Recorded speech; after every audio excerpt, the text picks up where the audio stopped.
బీహార్లోని బాంకీపురా ఉప ఎన్నికల ఓట్ల లెక్కింపులో ప్రశాంత్ కిషోర్ ముందంజలో ఉన్నారు.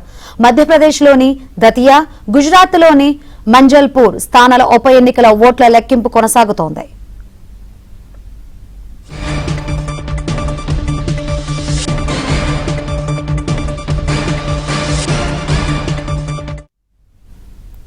బీహార్లోని బాంకీపురా ఉప ఎన్నికల ఓట్ల లెక్కింపులో ప్రశాంత్ కిషోర్ ముందంజలో ఉన్నారు.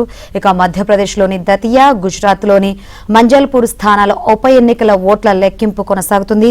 మరిన్ని వివరాలు అందించేందుకు మా ఢిల్లీ కరెస్పాండెంట్ సతీష్ సిద్ధంగా ఉన్నారు. సతీష్, శంకరి, మధ్యప్రదేశ్, గుజరాత్, బీహార్ రాష్ట్రాల్లోని ఒక్కొక్క అసెంబ్లీకి ఉప ఎన్నికల ఓట్ల లెక్కింపు ప్రక్రియ ఉదయాన్నే ప్రారంభమైంది. ప్రస్తుతానికి ఓట్ల లెక్కింపు కొనసాగుతుంది. భారీ భద్రతను ఏర్పాటు చేసి ఇక బీహార్ లోని బాంకీపూర్ అసెంబ్లీ నియోజకవర్గం ఉప ఎన్నికల ఫలితాల్లో ముందంజలో జన్ సూరజ్ పార్టీ అధినేత ప్రశాంత్ కిషోర్ ఉన్నారు. ప్రస్తుతం ఆయన 1145 ఓట్ల మెజార్టీలో ముందంజలో ఉన్నారు. ప్రస్తుతానికి 4వ రౌండ్ పూర్తయిన నేపథ్యం అయితే స్పష్టంగా కనిపిస్తుంది. ఇక మధ్యప్రదేశ్ దతియా, గుజరాత్ లోని మంజల్పూర్ స్థానాలకు ఓట్ల లెక్కింపు కూడా కొనసాగుతుంది. మధ్యప్రదేశ్ లో కాంగ్రెస్ అభ్యర్థి ముందంజలో ఉన్నారు. ఇక గుజరాత్ లో బీజేపీ అభ్యర్థి కూడా ముందంజలో ఉన్న పరిస్థితి నెలకొంది. అయితే ముఖ్యంగా బీహార్ లోని బాంకీపూర్ కు సంబంధించి ఇక్కడ నుంచే ఇటీవల బీహార్ చీఫ్ మినిస్టర్ గా సుదీర్ఘకాలం పాటు పనిచేసిన నితీష్ కుమార్ నియోజకవర్గం ఆయన రాజీనామా అనంతరం కూడా ప్రస్తుతం ఉప ఎన్నికల ఫలితాలు వెలువడుతున్న నేపథ్యంలో ఒక్కసారిగా అక్కడ జన్ సూరజ్ పార్టీకి సంబంధించిన ఫౌండర్ గా ఉన్న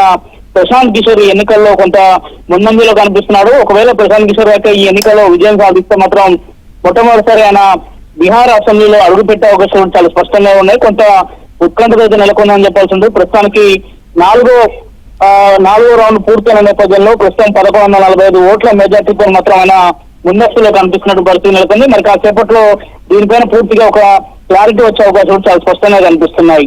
Shankari, right, thank you Satish.